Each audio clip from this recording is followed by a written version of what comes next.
স্থগিত হওয়া এইচএসসি পরীক্ষার পরবর্তী সময়সূচি। স্থগিত হওয়া এইচএসসি পরীক্ষার পরবর্তী সময়সূচি প্রকাশ করা হয়েছে। এতে স্থগিত হওয়া সব পরীক্ষার জন্য নতুন তারিখ ঘোষণা করা হয়েছে। বুধবার 23শে জুলাই আন্তঃশিক্ষা বোর্ড পরীক্ষা নিয়ন্ত্রক কমিটির আহ্বায়ক ও ঢাকা বোর্ডের পরীক্ষা নিয়ন্ত্রক অধ্যাপক এস.এম. কামাল উদ্দিন হায়দারের স্বাক্ষরিত এক বিজ্ঞপ্তিতে এ তথ্য জানানো হয়েছে। বিজ্ঞপ্তিতে বলা হয়েছে, 22শে জুলাই এর পরীক্ষা 17 আগস্ট এবং 24শে জুলাই এর পরীক্ষা 19শে আগস্ট হবে।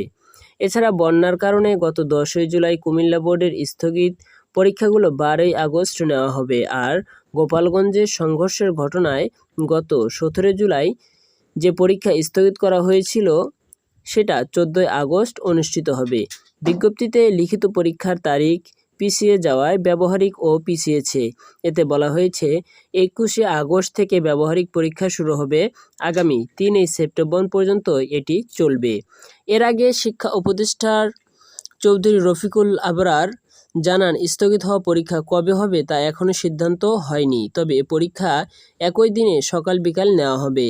এর মধ্যে 22শে জুলাই পরীক্ষা সকালে এবং 24শে জুলাই এর পরীক্ষা বিকালে অনুষ্ঠিত হবে। শিক্ষা উপদেষ্টা বলেন, স্থগিত হওয়া 2 পরীক্ষা হবে কবে তা বিজ্ঞপ্তির মাধ্যমে জানিয়ে দেওয়া হবে। এর আগে সোমবার 21শে জুলাই রাতে তথ্য ও সম্প্রচার মন্ত্রণালয়ের উপদেষ্টা মাহফুজুল আলম তার ফেসবুক পোস্টে লেখেন, শিক্ষা উপদেষ্টার সঙ্গে তার বৈঠকে এইচএসসি পরীক্ষা স্থগিত এর সিদ্ধান্ত নেওয়া হয়েছে। পরে রাত 3:30টার দিকে তথ্য ও সম্প্রচার মন্ত্রণালয়ের জনসংযোগ কর্মকর্তা মোহাম্মদ মামুন আর রশিদ সাংবাদিকদেরকে বিষয়টি নিশ্চিত করেন।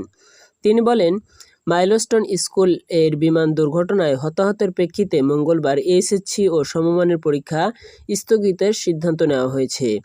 বিষয়টি তথ্য উপদেষ্টাকে নিশ্চিত করেছেন শিক্ষা উপদেষ্টার। উল্লেখ্য, সোমবার দুপুরে রাজধানীর উত্তরা দিয়াবাড়িতে মাইলস্টোন স্কুল অ্যান্ড কলেজ ক্যাম্পাসে বিমান বাহিনীর একটি যুদ্ধবিমান বিধ্বস্ত হয়।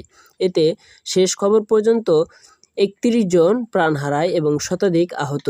এই ঘটনায় মঙ্গলবার 22শে জুলাই একদিনের জন্য জাতীয় শোক ঘোষণা করা হয়।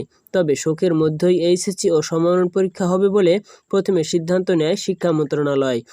এতে সমালোচনার ঝড় ওঠে সামাজিক যোগাযোগ মাধ্যমে।